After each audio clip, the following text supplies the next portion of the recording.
guys, mayroon tayong bagong kamuting tanim guys, oh. Isang buwan pa lang to guys. Yan. Bagong tanim na to, isang buwan lang to.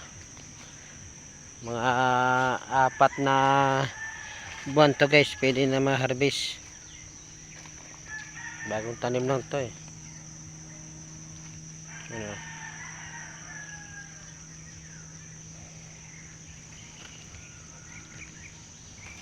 Mga isang buwan pa lang.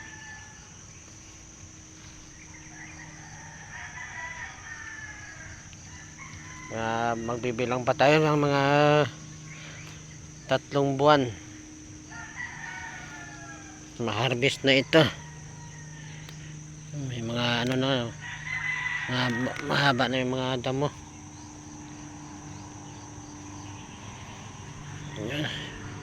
Kailangan ito bunutin para hindi maano yung ating kamote, tambakan.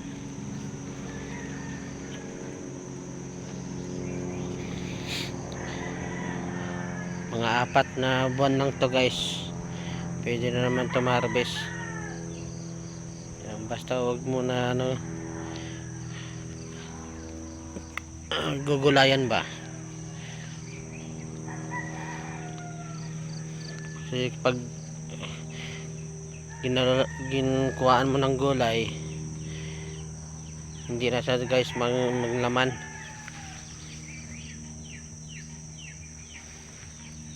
Kailangan pabayaan mo lang sa mga 4 na buwan.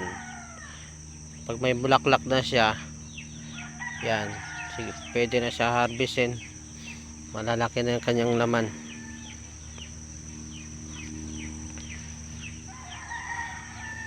Malaki na nga yung puno ng avocado guys, oh. Dati baba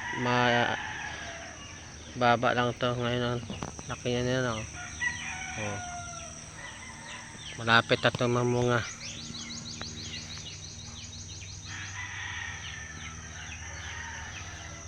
Yung dati namin tinanim dito, 4 na buwan lang din.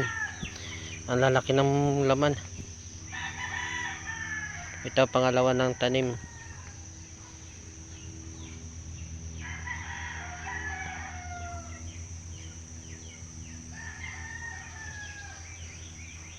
Mga isang buwan pa lang.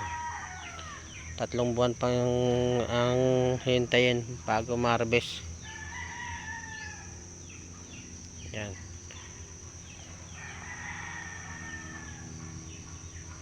Hanggang dito na lang guys. Thank you for watching. Maraming salamat sa nanonood. Saka maraming salamat sa inyo lahat. Walang sawang pagpanood sa aking mga video guys.